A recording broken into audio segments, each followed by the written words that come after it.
If I was blind, tell me how would you finish this line?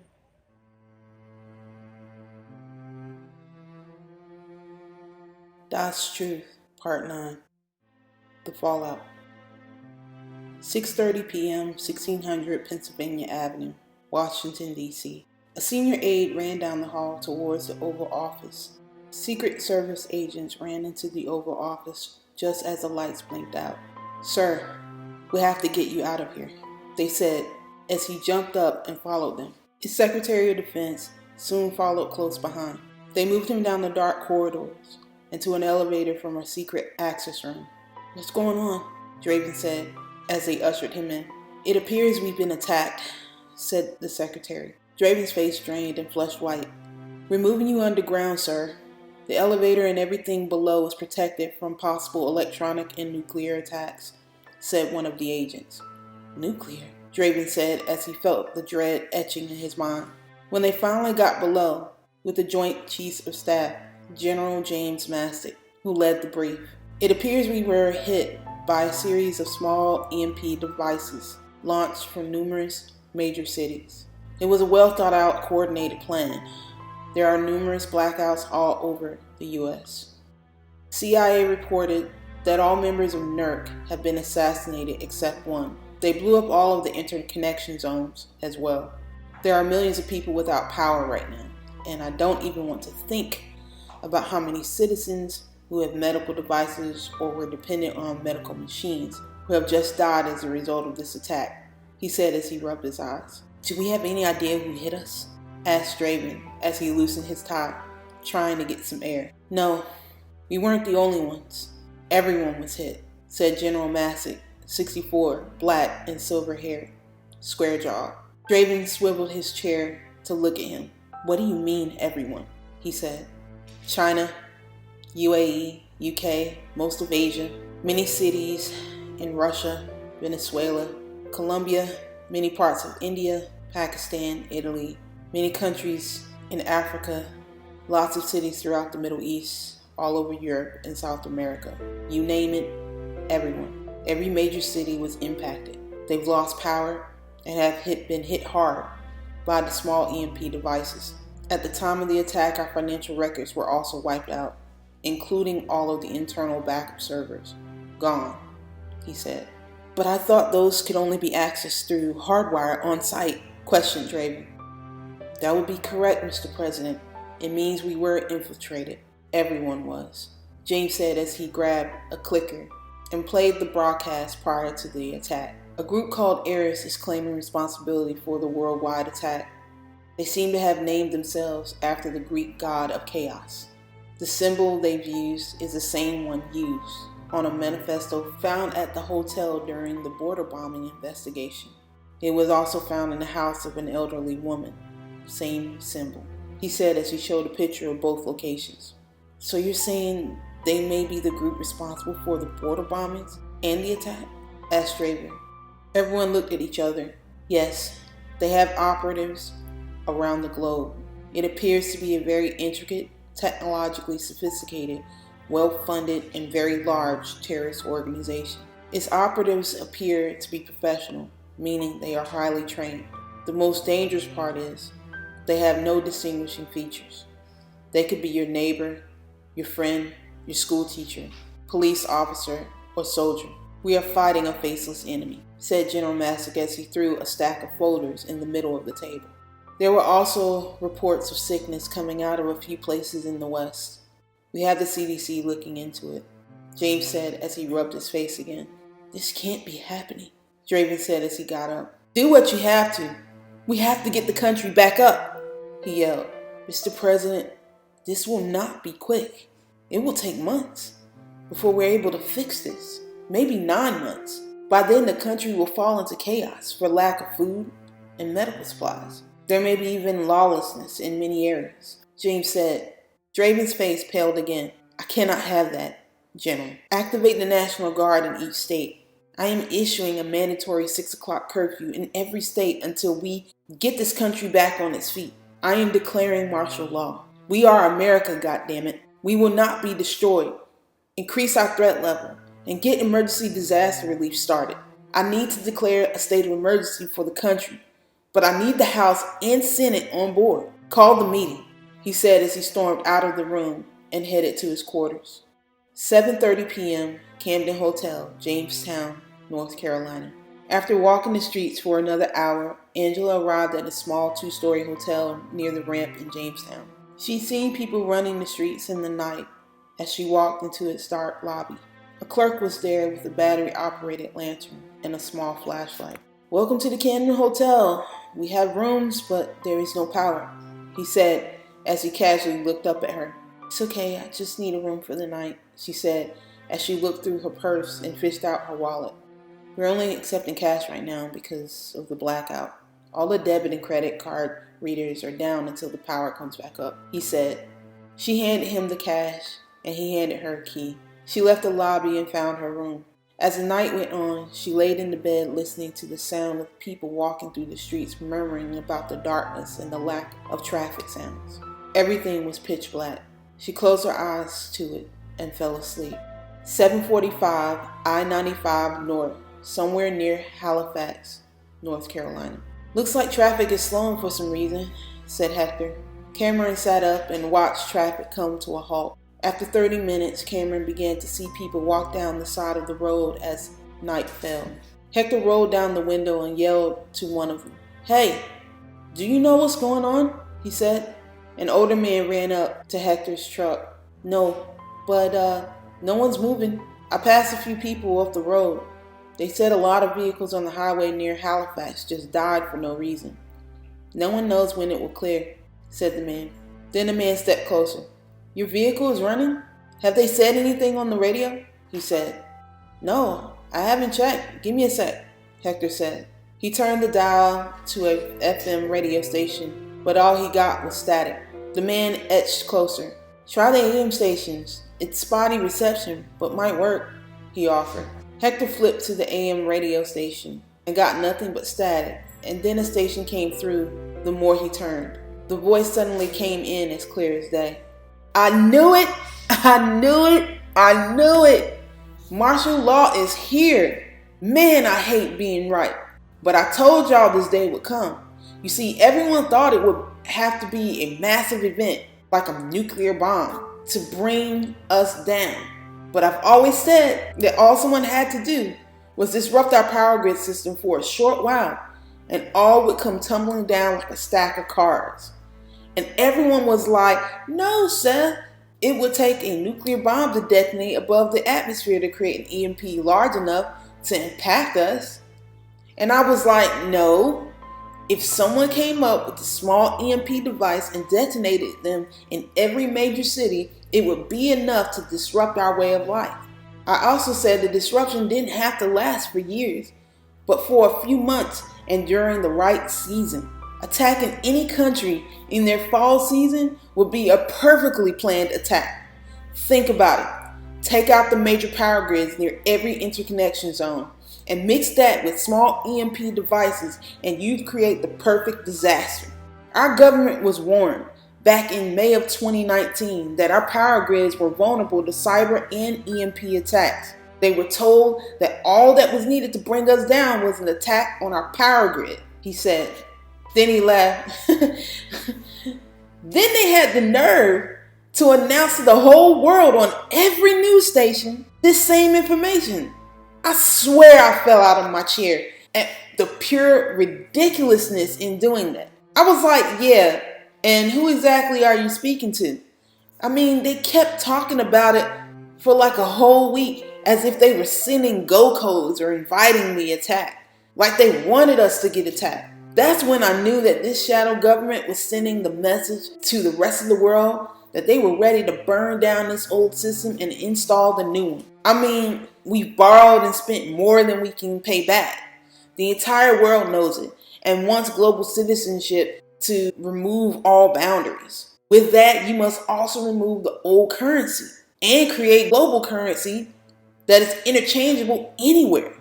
Then no one has to worry about exchange rates or any of that junk. They just worry about the cost of living and the price of goods and services depending on the region or sector you decide to live in or visit. That system is more simpler and easier to control because no one country would determine the value of the global currency. This is what they always wanted, more control. With that, you must create a global council to ensure all nations have a voice regarding that. With that would also come a new way of governing each region if boundaries are removed. A global law would then be erected, applied, and abided by all nations, which I'm sure someone drafted a long time ago. Each province would have their own agreed upon local laws, as long as they did not violate human rights, human choice, or international law agreed upon by all nations. Then, bam, you become a global citizen. If you didn't abide by the new system, you'd be simply cut off. That means no food, no protection, no way to buy or sell, and no hope. In order for that to work, you literally have to bring every nation to its knees and have them suffer so great a loss that they run toward it. This has worked multiple times throughout history. You only have to unite them under a single common enemy. Use their suffering and struggle to have them willingly come to the table and agree to be part of that new world order. That's the formula, people. He said, laughing. I promise you, Ares didn't just pop up out of the blue. You cannot pull off a stunt like this without having some serious financial backing. And I mean serious. They said they would bring down the entire system, and they did. They are required to announce their attacks, but they do it so subtly that we barely ever notice because we are too busy being entertained. I mean, even now, I'm hearing some pretty gruesome reports from a lot of my buddies who live out in some of these rural areas from Texas to New York that every major city is down. No power, vehicles are disabled, and no electronic devices are working anywhere. They said right before it happened, they saw these little rockets shoot up into the sky like fireworks and then explode into a supersonic boom that blew out any windows nearby. They also say the power grids are down. They say there's a plume of smoke where the power plants used to be. Others report that a lot of these cities are in total blackout and some looting has already begun. If you're on any major highway, you might as well start humping it back home because no one will be able to get to you anytime soon. America is down. Get somewhere safe and protect your family because this is going to be a long road to recovery. Fire stations won't be able to get to you. There aren't enough police or emergency service crews, and the hospitals are already overcrowded. I'm wondering if we are the only ones affected, but my hunch is they made it very clear that they had a problem with everyone. So I'm sure other cities around the world are feeling the pain too. Unfortunately, we poor folks are going to be the biggest losers in this 3D game of chess because those rich pricks are headed to their bunkers while the rest of us have to duke it out for the next 8 months. I think it takes about 8 months to make a single transformer to help deliver power. Then we also have to reconstruct the power grids, clear all the disabled vehicles off the roads in every major city, and keep looters and fire starters at bay. And that's if we have working equipment to do that because all newer vehicles and construction equipment have microchips in them that are now most likely fried. And don't even get me started on all the people that have possibly died or will die for lack of medicine, food, water, disease, and robbery. Troops are already moving through some cities and implementing a mandatory curfew of 6 p.m. They've announced martial law and a state of emergency. We're about to enter a very dark age before anyone will bring the light. I'm genuinely scared for you guys because it's about to get dangerous. I will try to keep you guys up to date once I get more information. This is Seth Jordan, Real Truth Radio. Be safe and Godspeed, he said as he signed off. Cameron, Hector, and the older guy's eyes furrowed, brows creased, and mouths flattened to thin slits. Oh my God, he said as he looked down at his chest. Then he touched it. If I had been anywhere near any one of those cities, I would have been dead, he lamented. They turned their head and looked his way. He looked up at them. Pacemaker, I have a bad heart. He said solemnly, "I have to get back home to my wife somehow. I know she's got to be worried about me. You guys have a good night and good luck," he said as he stepped away from the truck and walked on into the night. Then Hector turned to look at Cameron. "I'm going to pull the truck over onto the shoulder. Looks like I'm humping it back home," he said as he put the truck in gear and turned onto the shoulder. Cameron nodded. After a few minutes, they both climbed out of the truck. Hector pulled a black bag from his cab and stuffed a few supplies from his mini fridge into it, then reached into the side of the door and grabbed his holster and two 9mm pistols and a shotgun. Hector turned and grinned. "It's about to get crazy," he said. Cameron nodded. "So where's home?" he asked. Hector quickly stuffed some shotgun ammo into his pack and holstered one of the pistols on the side of his leg. "Richmond, I got a home out there with supplies and stuff," he said as he grabbed another holster. Hector faced Cameron again and paused for a moment. He sized him up with his eyes, and then he smiled. "You gonna need this," he said as he tossed the holster to him and handed him the other pistol and some ammo clips. "You can come if you want, at least until you figure out if you're still gonna trek it to PA. You watch my back, I watch yours," he said as he locked and closed his truck doors. He turned and tossed Cameron a flashlight. "Yeah, that'll work," Cam said as he caught the flashlight. They both turned and walked between the cars up the highway. "Can't believe this happened," Hector said as he flashed the light as they went. Some people were still in their vehicles, waiting for traffic to move. "Yeah," Cam said as a little girl in the back seat of a small SUV waved at him. "Most of these people won't live through this," he said as he saw plumes of smoke rise to the air off in the distance. It was an eerie, live picture of Van Gogh's Starry Night. Hector spotted an elderly couple exiting their car. The older man huddled close to his wife as she visibly shook and clutched onto his chest, clearly afraid. "Yeah," Hector agreed as they walked on. 1 month. It took only 1 month for the world to descend into absolute chaos. It took 2 weeks for Angela to hike it from North Carolina to Richmond, Virginia. It wasn't easy. She spent most of her journey dodging rogue biker gangs and sexual predators who hunted in broad daylight due to the limited military and police forces there to respond. Most of the country descended into lawlessness. The series of mental disorders became obvious when there were no more meds readily available. Pharmacies were ransacked, houses burned, and businesses broken into. Various gated communities teamed up and defended their land heavily and created their own laws. Bodies were strung up as a warning to those who thought to violate their laws. People scavenged for food wherever they could until the soldiers came back through with more food supplies. With little to no power, people quickly descended into madness. Gangs quickly took over certain areas and set up trade posts for the goods people needed after they looted the big shops and other warehouses. Any law enforcement officers around some areas quickly adopted the shoot first, ask questions later policy of the areas that they patrolled after dark. The smell of death was apparent in the cities affected by the attacks. The CDC and other cleanup crews were going block by block and removing the bodies of people who died for lack of food, medicine, or by acts of violence, drug overdose, and suicide. It took 4 months for the military to regain control of the areas once lost. Curfew was curfew, and there was no mercy shown for those who broke it because of the state of the country. You were given at least one warning from the military patrols at night.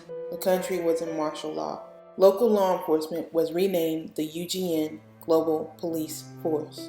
A new law arose and America became a part of the United Global Union. There was one constitution for every country in the world. Every nation was still required to hold elections for representatives within each of their sectors, so that no one could assume to be above the law. No one could move around in the day without passes and identification. They had rations pick up weekly, which consisted of what the government deemed basic essential items. It was part of an economic, social food package guaranteed to every person on the planet. Everyone received at least one small package of fruit, a vegetable, a loaf of bread, one meat, and a bag of grain. Each household was able to choose what fruit, grain, or meat they wanted by selecting it from their government-issued tablets. Wi-Fi was declared a right and was given free access, but water and electricity were still a billed item. Everyone was required to work as usual, but under a watchful UGN eye. Everyone was given housing who did not have it. Anyone who did not conform was placed into the New Haven program for rehabilitation and reintegration. Media giants were directed to keep their programming happy and light, to quell any dissension, and to assist with keeping social order. That meant all stories had to be cleared with the Committee of Media Social Order, or CMSO, which was a new division formed by the UGN. They had decided to create it after the attack, when the FBI reported that a large group of IRIS sympathizers were forming and gaining followers on what was left of social media. There were a lot of cities unaffected by the attacks because they were not near any of the EMPs and had their own local power plants that ran off solar energy and other sources. UGN still sent forces into their areas to ensure they stayed stable. They also recruited new police forces from those areas. Farmers and farmland fell under government oversight to ensure the food supply did not come under attack. Many local farmers agreed with the promise that they would receive full funding and would be fairly paid to sell their produced goods to the government. They were given new equipment and seeds for planting. The whole world had done the same thing in all their areas as well. Cognizant. 8 a.m. Apartment of Angela and Chalise, Richmond, Virginia. Restaurants of old continued as they did. Angela was still able to grab a burger and fries after work, which was a nice change to the quick noodles she'd eaten 3 months prior to the change. Part of her was happy that things were getting back to normal. There were still disabled vehicles in some area of the highway, which were moved off to the shoulder to clear the roads. Work crews worked day and night with tow trucks and tractor trailers to carry them to crush shops. They were picked apart and recycled. The new power plants were being rebuilt all over the country and reconstructed to withstand attack, including ones from an EMP. New transformers were being installed all over the U.S. with the same resistance. Solar farms replaced most of the former systems. It had been unanimously decided that the old ways didn't work and everyone had to start new. For the first time in the history of the world, all nations agreed that the previous system was unequal. They agreed that this was what sparked the attack that nearly crippled civilization as they knew it. They also deemed that the lack of social oversight also caused the decline. They recognized that their failure to effectively address radical ideologies that used social media platforms that had gone unchecked under the previous rule of freedom of speech in public spaces. They argued that their previous war on disinformation and fake news had been a massive failure, that more could have been done to prevent the organized attack. There were still some areas of resistance, but for the most part, there was peace. Angela looked at her reflection in the bathroom mirror as she contemplated the world before. The time when Chalise and her snuck out of their apartment to trade their jewelry for food at trade posts ran by gritty biker gangs armed to the teeth. The time when they both took baths once a week and scavenged for needed supplies in empty apartments filled with the bodies of dead families who had rather commit suicide than to live in the world the way it was. She remembered the times they ventured out armed with homemade weapons and fended off the people who had gone mentally insane, even the ruthless scavengers. She would never forget the smell of death and disease. She didn't miss that at all. They now lived in a world under UGN control, where the New Haven program was still in effect. She still had to get up for work and pretend to report the real news. She hadn't heard from John since the attacks. She wondered if he was still alive and okay. They had only just got the Wi-Fi towers back up and were still working on the cell tower. The world was different now, and today she had to pretend to be okay. She bent down, splashed her face with water, and breathed into it. She opened the medicine cabinet, grabbed a small pill bottle, and quickly opened the cap. She shook 2 small white pills from it and put the bottle back in the cabinet. She looked at herself again and popped the pill into her mouth. Going anywhere now caused her nerves to fray after living through a short rendition of the train to Busan. For the period of time before the UGN stepped in, some people in some parts of the city suffered a sort of sickness that made them self-destructive. It started as a slight fever, then caused people to talk to themselves, and then drove them to self-harm. The UGN required every citizen to carry a pass, which let the UGN police force know if they had been tested for the Lackerman's virus and received the vaccine. Professor Theodore Lackerman from Duke University had teamed with LICORP to create a vaccine 4 months after the outbreak. It was not a cure, but did protect those who did not have it from getting it. No one could work or be out in common public areas unless they agreed to take the vaccine. The UGN had reported incidences of the sickness rampant in parts of the western United States. They believed it spread its way to the East Coast and through other parts of the country as people migrated during the food crisis. When offered to be inoculated, she ran for the vaccine because she didn't want to ever end up like the woman she saw jump from her apartment roof one day when she went to collect some rainwater. The woman's eyes bled as she spoke indiscernibly to Angela right before she screamed, turned, and ran off the roof to plunge to her death below. That moment was still seared into her memory, along with all the other things from the last 6 months. She popped another pill in her mouth to still her nerves. She splashed her face once again, roughed her hair, and headed to her bedroom to prepare for work. 9:30 a.m., home of Hector Rodriguez, Richmond, Virginia.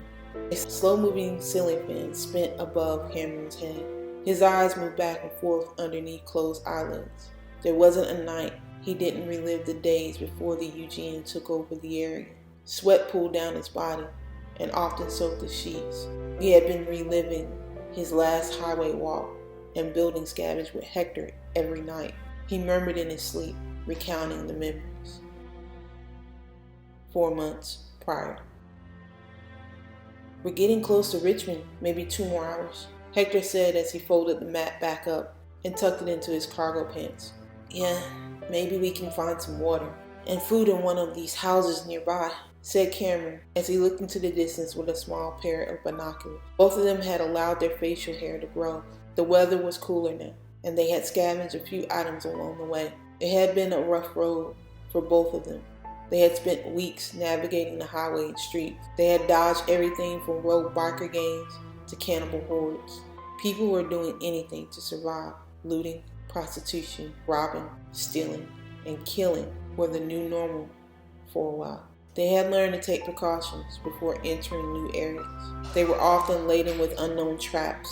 See anything? Hector said as he approached Cam. Cam kept looking ahead. He saw a highway, but some of the cars had been moved off to the side, while others seemed to have been horizontal to the position of the surrounding cars. The area looked empty, and he saw no signs of life. Then he turned and looked at the area off to the left of the road and saw houses, but no movement. Nothing but another highway, but I don't trust it. Look at the position of the cars, he said as he handed Hector the binoculars. He took it and looked. Yeah, agreed. Looks like someone used the disabled cars as a barricade. Definitely a trap. We can go around it, he said as he handed the binoculars back to him. Hector rubbed his hands together and blew into them. We need to find shelter before it gets dark, said Hector. Cam nodded. I did see a small neighborhood down there, he said as he pointed. They both turned and walked. How long do you think this will last? Hector said, making small talk. I don't know. It can take months to get power plants back up, and even longer to get the power lines fixed, Kim said as he adjusted the straps on his backpack. By then, a lot of people will be dead, though, said Hector as he pulled out his canteen. I think that's the point. Why else would anyone do an attack like this in the fall? Winter can be harsh in a lot of areas, and even worse for people who never learned how to survive it without modern help. If a lot of people haven't died yet, they will come winter, Cam said as he kicked a rock across the ground. After a few more hours of walking, they saw the neighborhood just as the sun was beginning to get low. They stopped behind a car and discussed their plan. Okay, we're here. Which house you want to try first? There's that small yellow house. It doesn't look broken into, said Hector. We can, but We need to go through the back. Don't want to alert anyone that we're there, said Cam. They both quickly ran toward the back of the house. Cam looked around at the other houses that had broken windows, and others that looked untouched as well. It bothered him that some looked untouched and some didn't, but he followed closely behind Hector. Hector kneeled at the door and began to pick the lock quietly as he guarded his back. With the sound of a dull lock click, the door slowly opened. A sick, foul smell immediately emitted from the house. "Jeez," Hector whispered as he and Cam both pulled a thick black bandana over their faces. "Sure you still want to do this?" Cam questioned as they both raised their guns. Hector nodded. Well, no one would think anyone would stay in here with that smell, so it would be the perfect cover for the night, he replied. Cam nodded. There was no arguing at that point, he thought. They slowly crept in. Cam closed the door quietly behind them and locked the door back. The house was a bit dark due to the low light outside. The door led into a small kitchen area with a few broken wooden cabinets and a small white kitchen table with molded fruit on top of it. A mess of pots, pans, and dishes laid about the counter. Then Hector pointed to the canned goods and dried noodles sitting on top of the refrigerator and countertops. Cam's heart raced. He pointed Hector to keep moving through the house. They stepped carefully through each room. Two of the rooms were messy with a pile of blankets and pillows thrown upon the floor. In the living room, there was a small fireplace with a small pot hanging over it, and the remnants of old fire logs and ash beneath it. Hector squinted and pointed Cam to follow. The fireplace looked like it had been used recently, and Cam wondered what happened. Why would anyone leave their food? He thought to himself. He nodded and followed Hector. They turned a short corner and saw a staircase leading to the second floor. Just as Hector began to ascend the stairs, the sound of a whimper was heard. He raised his hand to signal Cam to stop. They both turned their head in the direction of the sound above. The foul stench of death was stronger as they took another step with their guns pointed. Then they heard two men talking, and they both stopped again and listened. "Don't rough her up too much.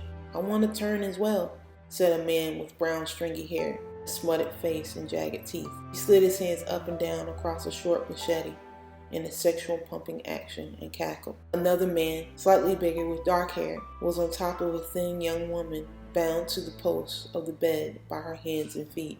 Her mouth was gagged with a small dingy cloth as he pushed his body into hers mercilessly. She cried out, but her protest was muffled by the gag. He grunted and licked the side of her neck as he took pleasure in her pain. They both laughed. The thin man with the stringy hair turned away smiling and walked to the corner of the room where a young girl was gagged and tied to a white radiator. "Don't worry, we're gonna take right good care of your sister all winter long," he said, laughing as he raised the machete to graze the blade across her soft, dirty cheek. "But you're gonna feed us through the winter. Maybe a nice stew. Might decide to get creative," he said as he watched her cry. He stepped back, laughed, and clapped. "Yep, good little stew you'll make," he said as he turned to watch the other man. "Now come on, Jeff. I want to get a turn too," he said. Hector and Cam took another step up the stairs. At the top, there was an old day chair with a small pillow on top of it. Hector and Cam finished climbing the stairs and searched a nearby room. Hector slowly opened the door, and a massive foul smell immediately escaped. He and Cam both covered their face as they peeked in. Raw meat hung from strings like a butcher's shop. There was a half torso of what looked like human flesh hanging from various hooks. Hands and feet were strung about the ceiling, and Cam's stomach wanted to rebel. "Cannibals," Cam whispered to Hector. Hector nodded and slowly closed the door back. The sound of the murmurings increased as they continued down the hall. Cam opened a door to the left of him, and it opened to a bathroom with the dead body of a woman with long brown hair laying in a bloody tub. Her eyes were gray and lifeless. He closed the door back and continued. He and Hector stepped up to the last door, and the murmurings were louder. Hector stepped to one side of the door while Cam walked back down the hall and grabbed a small pillow and walked back. He stepped to the side Hector was. They both nodded to each other, and then he raked his gun against the wall, enough to alert the men inside. The thin man inside the room stopped laughing and turned his head to the closed door. "Jeff, did you hear that?" he said. Jeff ignored him and kept pushing his hips hard and deep into the girl as she screamed behind the gag. Thin man walked slowly toward the door and turned the knob. He opened the door and stepped out into the hallway with his back facing Hector and Cam. Hector slowly pulled a long hunting knife out, quickly ran up behind the man, grabbed him by the mouth from behind, and slit his throat. The man fell to his knees as he grasped at his throat. Cam quickly walked inside and saw the small girl tied to the radiator and Jeff on top of the crying girl. "Rich, I'm almost done. Then you can take a turn," he said. Just as he looked up, Cam stepped beside the bed and raised the pillow. He put the gun to Jeff's head and pulled the trigger. The sound of the gunshot was muffled as Jeff's brains splattered against the wall. Blood-dipped feathers floated in the air in slow motion. Hector quickly entered in and ran to the little girl. She shied away from his touch. He raised his hands. "It's okay. We're here to help," he said as she stilled and allowed him to cut her loose. Cam cut the other girl's hands and feet loose as well. The younger girl ran to the older girl's side, and they began to hug each other and cry uncontrollably. "It's not safe to be here on your own. We're headed out to Richmond tomorrow. You can come with us if you want. I have a house there," Hector said as he waved Cam to follow him out the room. "They're going to need some space," he said as they left the room. "Well, at least now I know what that smell was," Cam said as he entered the kitchen and searched the cabinets. "Yeah, I think the bodies we saw in that room and bathroom were probably their parents," Hector said. "Yeah, I think so too. I think it's best to stay away from the houses that look untouched. Might be cannibal traps," Cam said as he held up a box of rice, a can of tomato, and a can of fish. "Soup?" he said as he walked toward the living room. "I could eat. I'll take first shift," Hector said as he checked to make sure all the windows were secure. Cam stoked the small fire and cleaned the small pot. He had been surprised that the water was still running in the house. "Water?"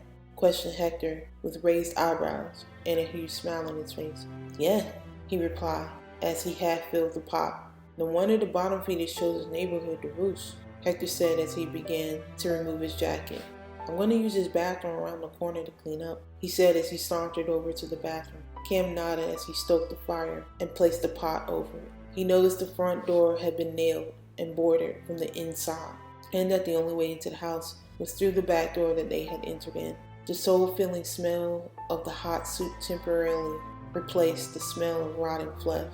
The two young girls came down the stairs an hour later, frightened, shaken, but very hungry. Karen passed them each a bowl. They took it, but looked at the food with suspicion.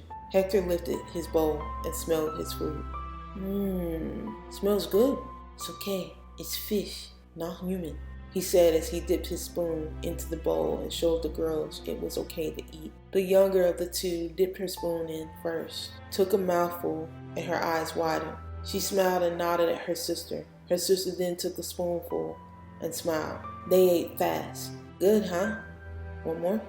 Cam asked as he put more soup into their bowls with a large spoon. As night fell, Cam put the fire out as the two girls curled around each other. The elder girl coughed here and there, but they slept. "All right, Cam, you can sleep, and I'll take first watch," Hector said as he grabbed all the bowls and headed toward the kitchen. Cam nodded and created a pallet of pillows near the front door and laid down. Hours later, Cam felt a light touch on his shoulder and woke from his sleep. Hector smiled, extended his hand, and helped him from the floor. They switched places. He stretched and looked over at the two young girls, sleeping peacefully. Every once in a while, he heard the older girl cough loudly from the other room. When day came, they all geared up for the walk to Richmond. Hector calculated it would take about another hour as he folded his mat back up. Cam tucked some of the food supplies in his pack and gave each of the girls a small bag he had found in one of the other rooms. "Make sure you dress warmly. It's going to be a bit of a walk, and you stay close behind me and Hector. There are a lot of dangerous and crazy people out on these roads," Cam said. Both girls nodded as they quietly exited the back of the house and left the neighborhood the same way they came in. They had both agreed that traveling through the neighborhood wouldn't be safe, especially not with the two girls in tow. He looked in the direction of the highway again and saw the roadblock as it was yesterday. "Nah, let's go between the neighborhood and it instead," Hector said as they walked on. The girl coughed again and Hector looked back at her. "You okay?" he said as he dropped back. She nodded. Cam looked at Hector and then back at the road. 25 minutes into the walk, the older girl began talking to herself, singing songs and giggling. The younger sister looked up at her sister and stopped in her tracks. "Sasha," she whimpered as she held herself still and shook. Kim turned and stopped. The older girl stopped and played with her fingers. She continued to mumble to herself and laugh. Hector stopped and turned too. He walked slowly up to the girl. He couldn't see her face because she was looking down at the ground. "Hey, are you okay?" he said as he knelt down on one knee. She instantly stopped mumbling and looked up at him. Her face was drenched in blood. It leaked from her eyes. His eyes widened. "Get back from her!" Cam yelled as he pointed his gun at her. Older girl yelled, "Ah!" in a high-pitched scream. "What the fuck?" Hector yelled as he fell back. She screamed again and ran into a nearby disabled car. She climbed on top of the hood and proceeded to bash her head into the windshield. "Stop that!" Hector yelled as he began to run toward the girl. Cam ran after Hector, grabbed him from behind, and pulled him back. "You can't help her! She's sick!" he said as he fought to restrain him. The girl bashed her head into the windshield uncontrollably until it broke and her body went lifeless. Blood oozed down from the cracks as her hand and feet twitched one last time. The younger sister sobbed to herself as she clutched a small dirty brown bear Cam had found on their walk. "Get off me! What the fuck? What the fuck?" he said as he paced back and forth. Cam stood up and looked at the body of the young girl. His mind remembered the border. Charlie's virus had spread to the East Coast. This time he saw what it was like up front and more personal. It's a nasty and vicious disease. Why would Oprah release something like that into the world? He thought as he watched Hector pace back and forth. As the little girl shook with fear, his guilt ate at him even more in that moment. Then Hector stopped. "Oh no," he said, wiping his face. "What's wrong?" Cam said as he cautiously approached him. He looked up at him and showed him his fingers. They were covered with a bit of blood. Then he looked up at Hector's face. His nose bled a little. "I think I'm sick too," he said, wiping his face again. Hector calmly breathed out. "Promise me something, Cam," Hector said as he straightened his shoulders. Cam nodded.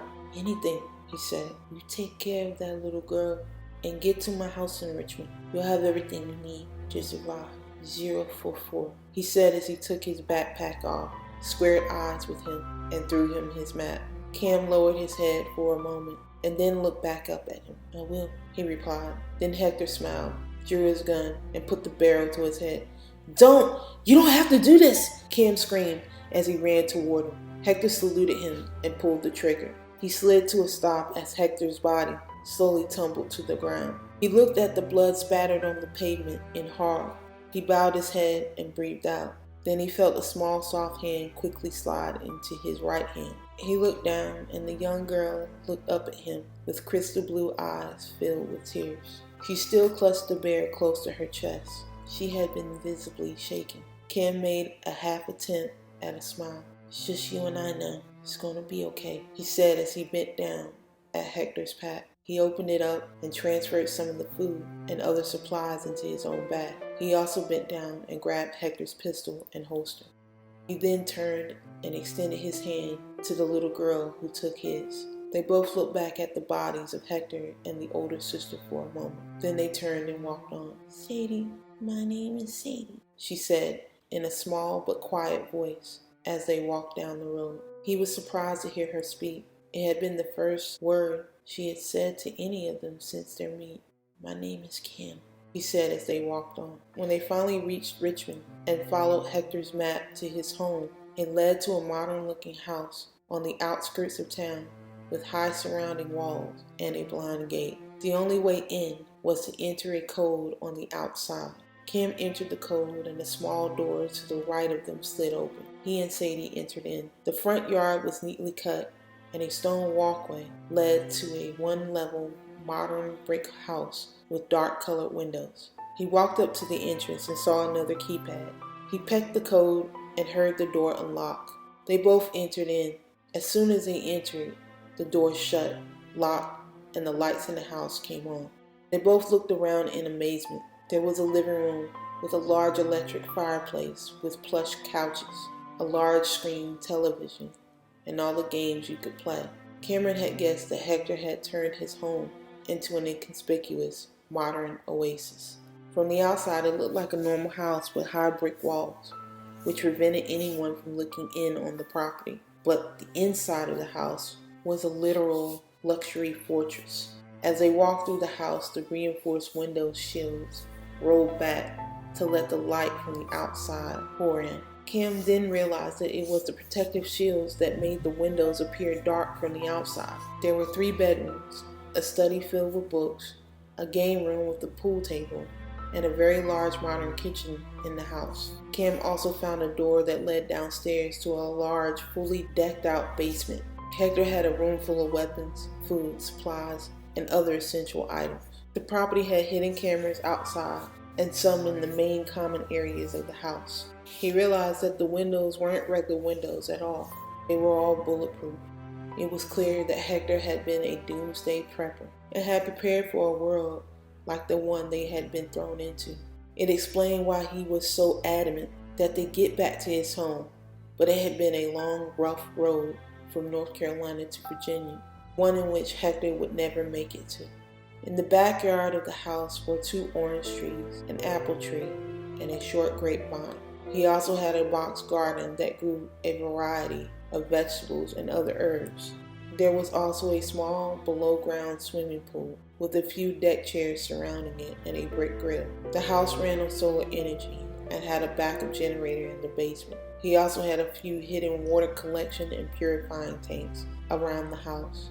Kim had thought about skipping Hector's house and moving on to Pennsylvania, but after looking at the fortress Hector made, he rethought that. He decided to stay and assume Hector's identity as his own. He and Sadie could make their stand here until things got better. The house is fully stocked with everything we need.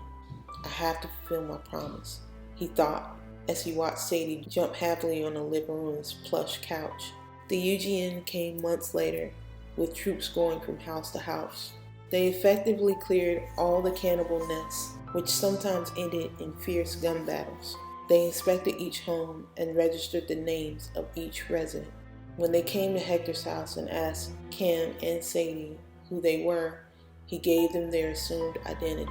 He became Hector Cameron Rodriguez, and Sadie Mercer became Sadie Rodriguez, his daughter.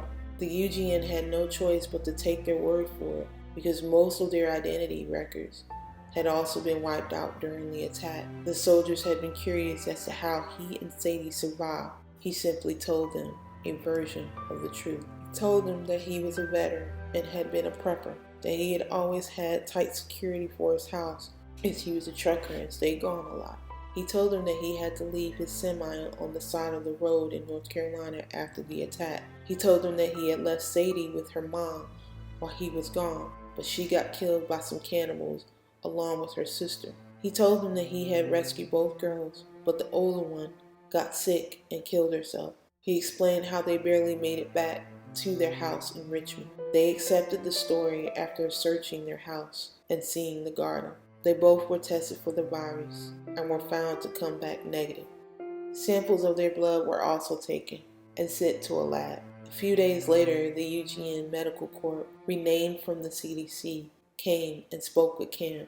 A few days ago, a blood sample was taken from you and Sadie, said a man in a white hazmat suit and face shield. Cam quickly looked around the room, the size of the men surrounding him with his eyes. He'd work out who'd he kill first, if it came down to it. He remained calm and gave no hint as to his intentions.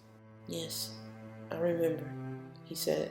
My name is Dr. Theodore Lackerman. I am the lead developer for LifeCorp Pharmaceuticals, and I am also a consultant for the UGN Medical Corps. They sent me your blood sample to review because, there's a terrible virus that's causing people to go mad and self-harm. We requested the samples of anyone who has admitted to having close contact with anyone with that known virus. Sometimes people create natural antibodies that help them fight off diseases and viruses like these.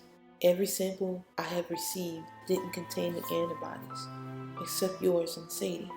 2 different antibody responses. both able to keep the virus from adhering to the cell. Imagine my joy when I saw this. You both are the key to saving others.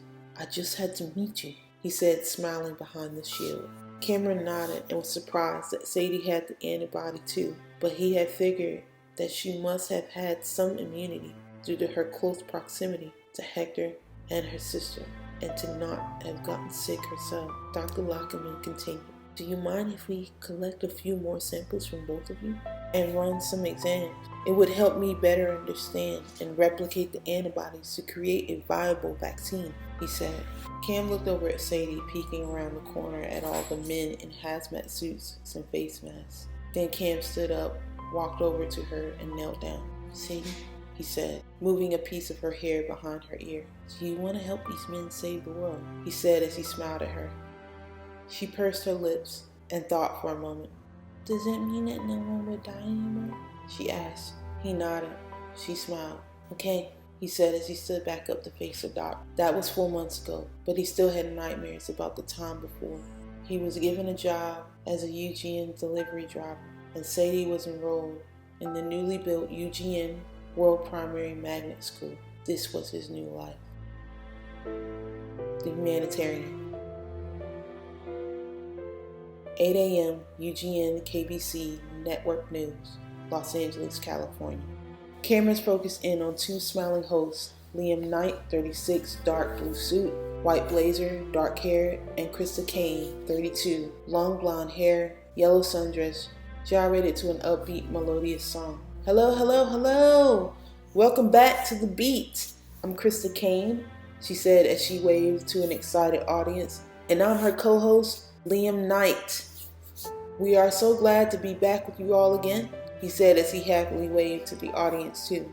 The crowd stood up and clapped as a few UGN police lined the walls 12 feet apart, looking over the crowd. We've got an exciting program for you guys today. We have Charlotte Origama. Today he will be showing us some fun things to try in the kitchen. We also have a performance by Emmanuel McAnally, who will be performing his hit single, Give a Little, and a special guest appearance by world-renowned UGN botanist Yaku Masumai, she said as she smiled gleefully at the crowd.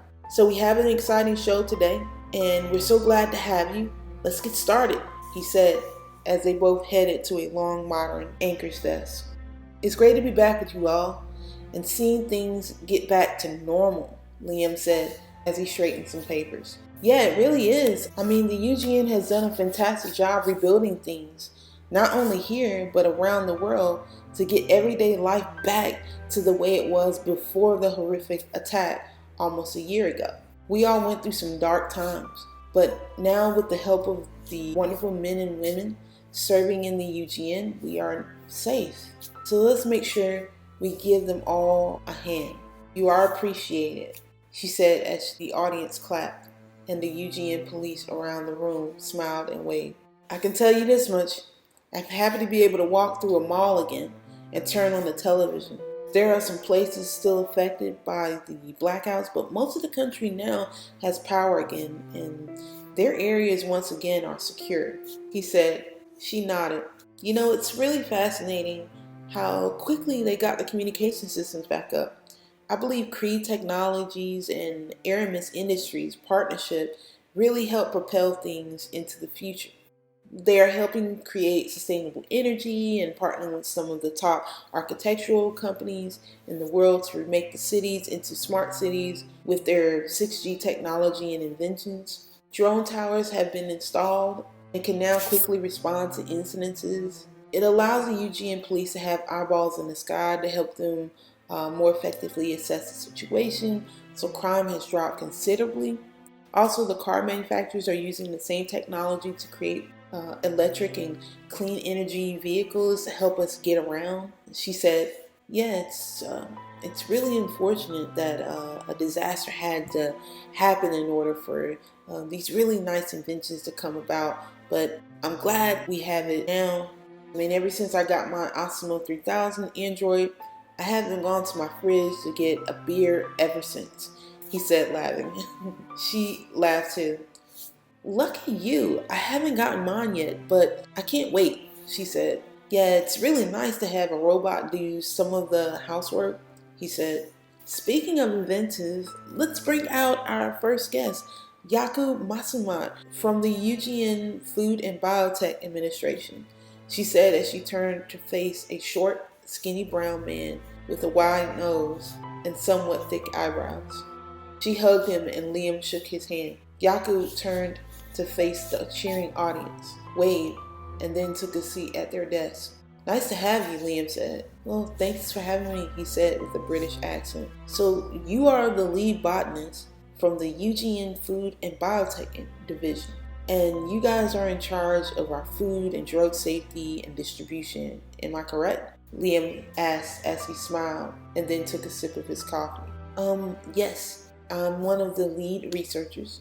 My job is to try to create sustainable agriculture that can withstand some of the harshest climates and conditions. We are also tasked with developing new technologies and ensure the safety of these things before distributing them to the overall public. Each submission is carefully inspected before approval of distribution can be granted, he said.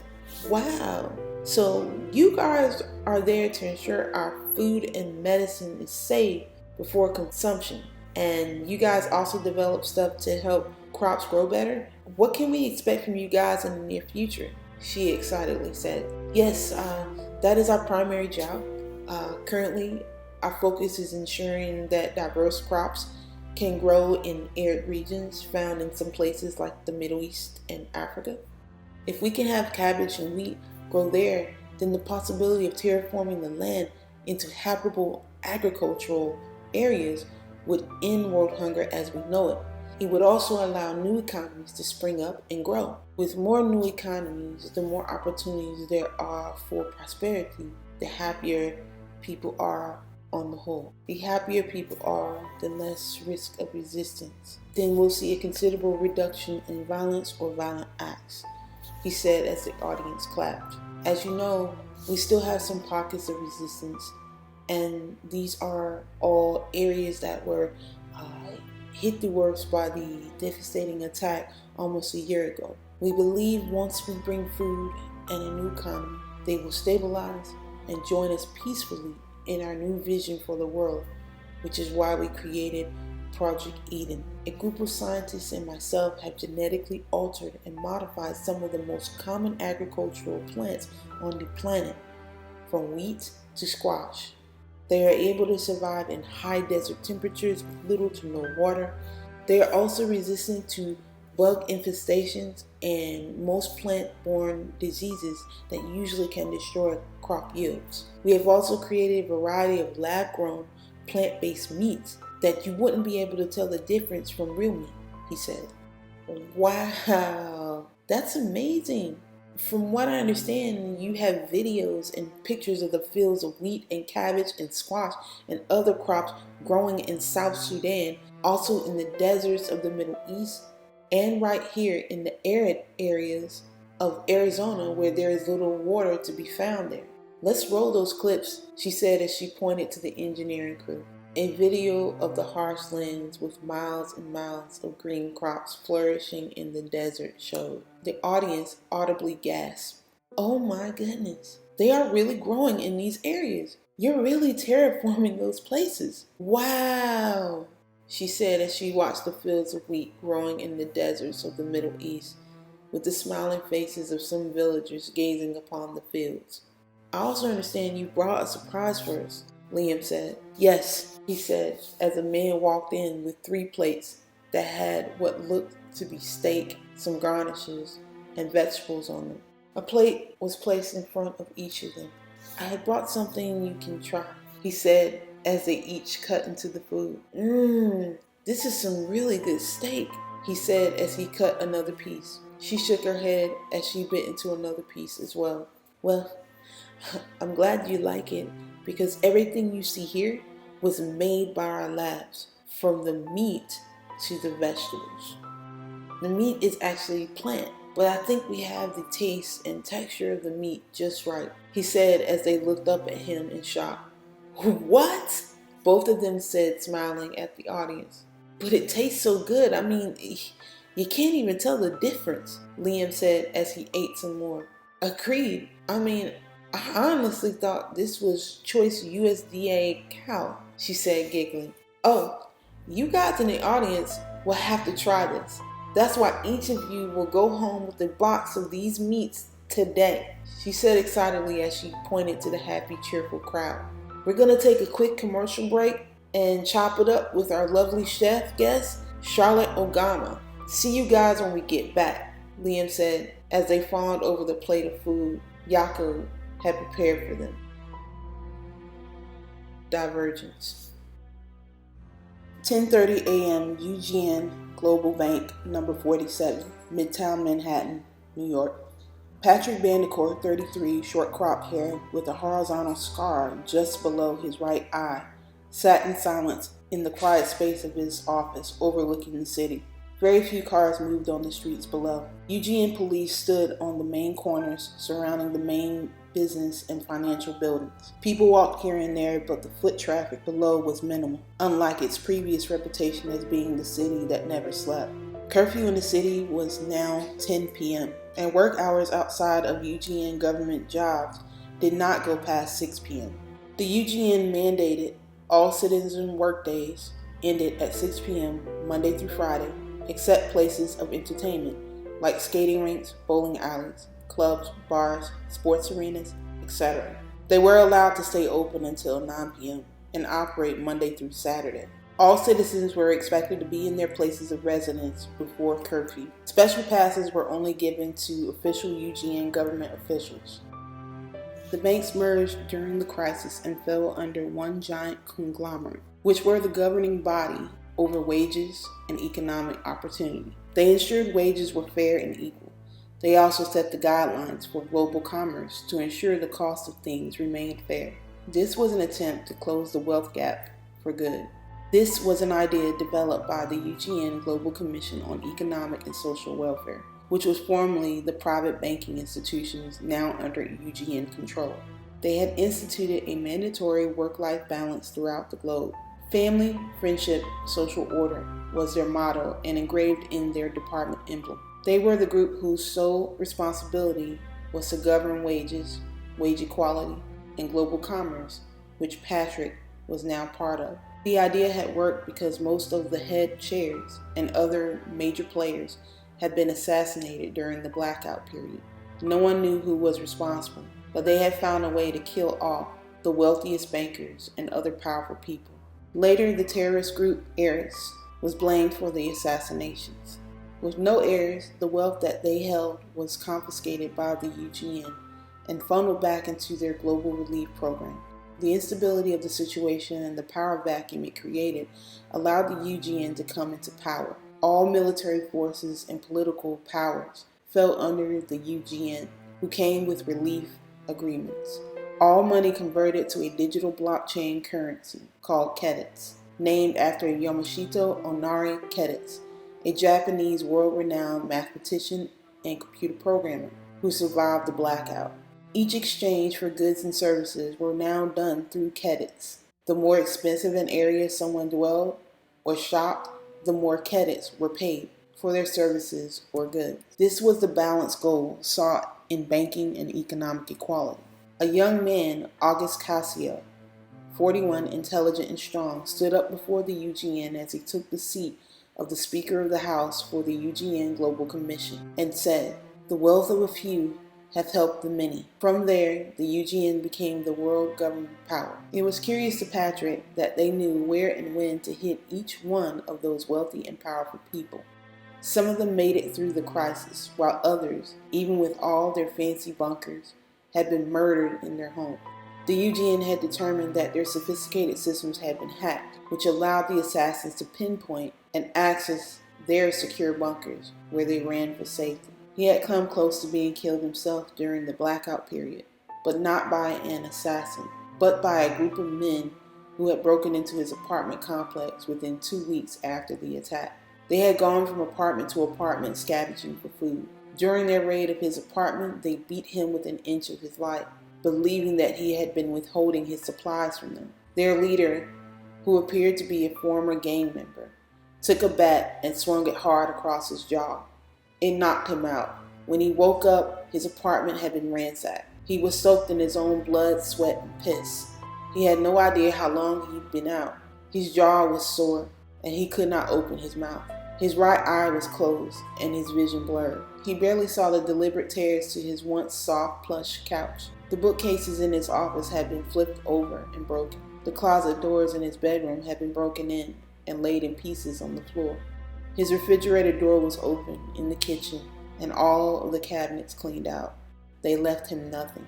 His apartment had been picked bare of all electronics and food. He stumbled down the hall and had seen other apartment doors kicked in. The smell of blood and a few dead bodies could be seen in some. He had slowly made his way out of the building and into the streets. The city was in pure chaos. Stores burned and lawlessness reigned. The gangs took over some neighborhoods because there were no police. He'd walked tirelessly through the city until he reached the hospital. They were filled with injured people and some soldiers at the entrance holding M16s. They scrutinized him with their eyes as he walked by them and into the hospital. A nurse saw him and ushered him into the hallway and sat him down. She had been honest with him about the situation. She told him all the doctors were busy and he'd probably be there a while before they could help him. He sat there for 4 hours, drifting in and out of consciousness. They did eventually get to him, and he woke up in a hospital bed in the crowded hall with his right cheek stitched and his mouth wired shut. An IV was attached to his arm as he watched nurses pass him in a hurry. "You're awake. Good. Was a close one for a second," said a man in blue scrubs as he walked up to Patrick's bed. He pointed a small flashlight at each of his eyes and grabbed his wrist, timing his heartbeat. Patrick squinted. "Sorry about that. Your jaw was broken. You were severely dehydrated. We stitched your eye, but you should be okay in a few weeks," said the nurse. "We'll move you to a nearby care facility so that you can recover, so just sit tight. The National Guard will be here in an hour or so to take you and some other folks there," he said as he turned and walked away in a quick pace. It took him 3 weeks to get fully recovered. They didn't just break his jaw. They'd also broken a few of his ribs. When he was strong enough, he'd been given a job as part of the facility's maintenance crew. He'd spend months watching people being brought in for everything from burns to rape. He could never get the smell of blood out of his mind. A few people had come in infected, and then the ungodly suicides began. People were jumping from the rooftops all over the city or setting themselves on fire. It didn't take long for the soldiers to abandon the building entirely as more people became infected. One of the soldiers gave him a mask and told him good luck right before he hopped into a military vehicle and drove off. They had been ordered to pull back until they knew how to deal with the virus. He was left alone again to brave a world where a deadly virus turned people suicidal. He was left to deal with the harsh winters of New York on his own. He had managed to survive by scavenging for food in the apartments where the government marked them as hazardous due to those infected by the virus. He kept his mask on when going in them and even wrapped his face as well.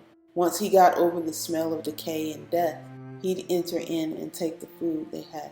He did that until the UGN troops in full hazmat gear walked through the city streets. The UGN had calculated that 2/3 of the population died off in each state due to the deadly virus. Others had died from violence, starvation, and lack of medical help. Many former colleagues at Laurel, and Tate had died. August, Murphy, Charles, John, and Gary were all dead. All of their plotting and planning didn't save them. He and Eli Perez were the only high-level members of the former Prestige Bank that survived. It had been Eli who'd reached out to him when he found out that he was still alive. It was Eli that got him the job at the UGN as a councilman. He blinked back the horrible memory of the blackout period. He continued to look at the people below who went about their normal day. The different colored UGN passes swung about their necks with each step. "This is normal now," he thought as he looked on. A light tap at the door broke him from his observation. He swiveled in his chair to face Eli Perez, 48, skinny, bald, thin glasses, and a nice dark tweed suit. "Hey there. So how are you liking your new office, Councilman?" he said, smiling.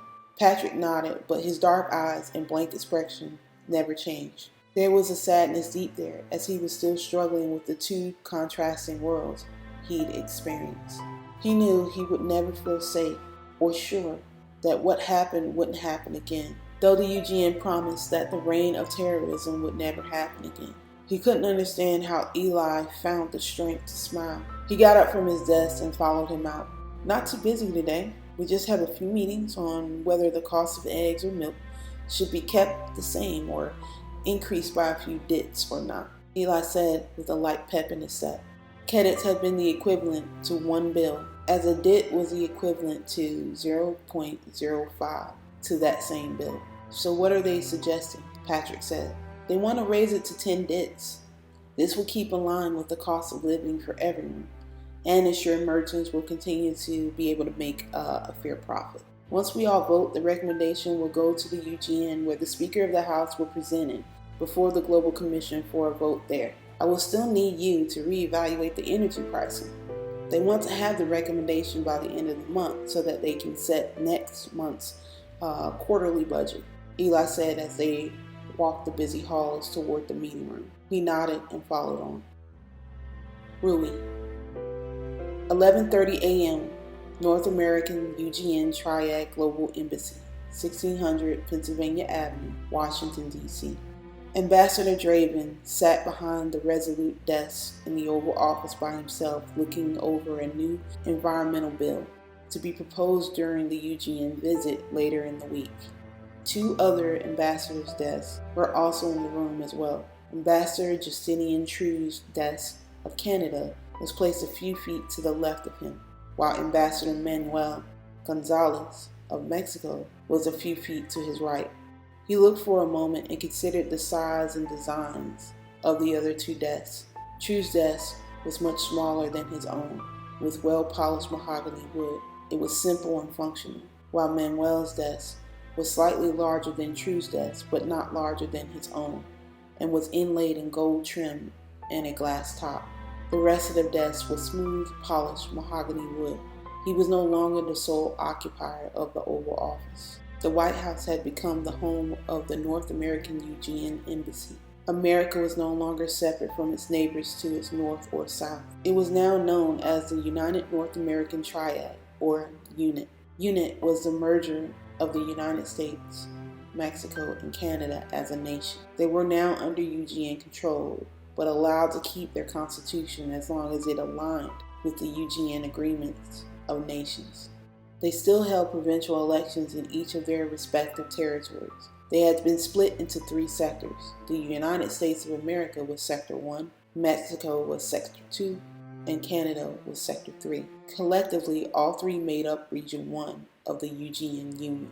Presidents were no longer called presidents, but called lead ambassadors, which represent their region during the UGN Council meetings. Life had gone back to somewhat normal, with a new way on how everyone governed their own territories. It was the price of getting help from the UGN. Draven, True, and Manuel had sold their country for food, a vaccine, and safety. Draven rubbed his head and laid the papers down carefully. He swiveled his chair around and faced the window. His mind thought on all the chaos before the UGN came to help.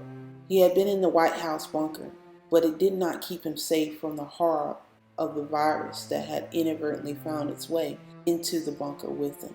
The day they brought him into the bunker, he'd gone into his room. A small black box was placed on top of his bed with a small satin white card trimmed in gold.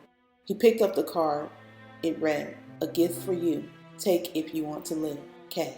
He opened the small box that was no bigger than a jewelry box. Inside lay a syringe covered by a small white satin cloth. He held the needle up and considered the milky-looking liquid inside. He quickly pulled down his pants and injected himself. He swallowed hard, removed the needle, and threw it across the room in anger. He fell to the floor and cried until his eyes could produce no more tears. His chest felt heavy and his conscience seared. Each day after that had been a routine of updates and reports of mass violence, cannibalism, death, and reports of suicide. The images and videos he had seen had been horrific.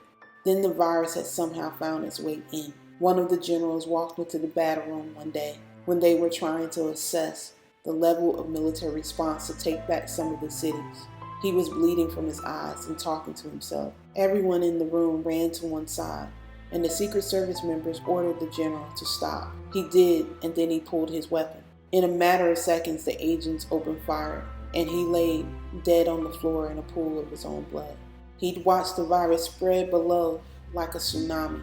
One by one, people fell ill and killed themselves with everything imaginable. He was quarantined to a specific area, and the bodies were incinerated in another. By the time he received a secure message by an international relief group called the UGN, only a handful of people remained. Draven had later learned that they were all people under Curio and his group. He was presented a deal. Join the UGN Union or deal with the crisis on your own and let your people die and starve. He considered the offer and almost said no until one of the agents handed him a small black secure phone. Curio had been on the other end. "Hello, Draven. I am glad that you made it to the bunker safely," he said in his usual casual calm. Draven paled. "Yes," he said. "Good. I see that you got a glimpse of our little project and how effective the virus is," Curio said. Draven rubbed his face. "You never said anything about doing something like this. So many people are dead because of you," Draven angrily said, as he threw a pen across the room as 3 agents looked on. "It was you, Draven. All you. You could have walked away at any time, but you wanted power. All power comes with a price. Deal with your own guilt, but leave me out of your pity party. We have much to do, and I don't have time for this. You will accept the UGN offer," Curio said as he stilled his voice. "And what if I don't? What if I choose to walk away now?" he said, defying Curio. "That would be a grave mistake on your part," Curio calmly said. Then the sound of one of the agent's phones rang. Draven watched the agent across the room pull out a small black phone and look up at him. The man's face stilled. He watched the agent look dead at him. He never took his eyes off him as he continued to talk to Curio. "I will no longer play along. I'm out," he said as he continued to stare at the agent. Curio breathed out. Then Draven heard another agent's phone ring, and that agent stared at him now. "Do you really think those men and women are yours? They all belong to me. Every last one of them," Curio said. The phone of the agent near him rang too. She pulled out her phone, looked down at the message, and looked over at him. Her eyes quickly stilled on him. Draven suddenly felt a twinge of fear. Sweat began to bead upon his forehead. He suddenly no longer felt safe. "That syringe you took only held part of the dose needed to keep you from getting the virus. Without the second dose, you will get sick," Curio said. Draven stared at the 3 agents staring at him with no expression, but with hard, watchful eyes. "You're lying," Draven retorted. With another ring of a phone, the last of his agents pulled out a phone, looked down, and then reached into his breast pocket and held up another small black box. He watched the agent open the top and pull out a much larger syringe with the same milky white substance he'd injected himself with months prior. "Emma," Curio patiently said in a quiet taunt. "This is treason. I am your president," he shouted at them as he stood up. Then all at once the agents' phones rang. All 4 looked down at their phones. All of them simultaneously pulled their pistols out and pointed them at him. He immediately stopped in his tracks as he looked at the barrels that were pointed at him now. He then sat back down at his seat. "You mean you used to be the president? It is too late for remorse, Drake. There are only 2 ways out now. You sold your soul a long time ago. We can kill you now, or you can kill yourself. We can surely wait for the virus to take hold, and it will take hold. Either way, we will still get what we want. So make it easy on yourself. Agree to the terms of the UGN. When you do, my agents will give you the dose, and you will still maintain some of the power that you have now. This is much bigger than you or your country, but if you want to save your people, you'll sign," he said in his normal steady voice. Draven blinked back, his heart in fear. He had underestimated Curio's reach and power. He had been tricked into a false sense of security, and he faced signing an agreement that would make his beloved America no more. His hands shook as he pecked out the words, We will agree, in the encrypted message on his computer. Thank you for your cooperation, and we welcome you into the UGN Union. We will send transport for you to sign the agreement before the rest of the leaders in Europe. They wrote back to him. The agent who held the dose phone rang. He looked down at his phone and holstered his weapon, while the others kept theirs pointed at him. The agent once again reached into his breast pocket, held the syringe up, and walked over to him. He held it out in the palm of his hands. His cold eyes met his. Draven shook on the inside and took the needle. He swallowed, stood up, and pulled down his pants. He quickly stuck himself. Death had been less of an embarrassment than having the flesh of his butt showing to all the agents in the room. But he swallowed his pride and finished injecting himself with the serum. Curio had the power, and he was just a puppet. In that moment, he accepted his place. The next week, he handed the power and the might of the U.S. military and all of its intelligence agencies over to the UGN. With most of the congressmen and senators dead, the vote to move into the agreement had been a swift and easy process. The ones that survived wanted an end to the horror that was later called the Lackerman's virus. Draven knew that Curio was involved in the whole attack, but was instructed to blame it on a fictional terrorist organization called Eris. They would be the perfect common enemy all the world would hate and fear. The fear of the group and what they had done to the world was the tool used to bring all nations to the needs of cooperation. He later learned, after the White House was repurposed as a UGN embassy, that True and Manuel had similar encounters with a man named Curio. Each of them had been coerced into giving up their nation's sovereignty for the umbrella of UGN safety. Each of them bore the guilt of what they had done. Each man admitted to being unable to look at themselves in the mirror. He was no different. That was almost a year ago. Now he was tasked with building back the nation stronger than it was for the good of everyone. Draven blinked back the memory of those dark days. He closed his eyes for a moment and breathed out. He then opened his eyes and watched a yellow butterfly flit across the tree. He just loved butterflies, he thought for a brief moment. Then he felt his eyes tear up, and he struggled to choke back the memory of his daughter playing outside in that very garden. His family never made it to the safe house. He gripped himself between clawing hands as he struggled with the knowledge of his failure to protect his own family. He held himself tightly across the chest with one hand and covered his mouth with the other. He sobbed and quietly screamed. He rocked himself steady as he tried to calm himself, but his grief was still raw, still too fresh, too much to hold in, too much to bear. He was alone now, a payment for his sins.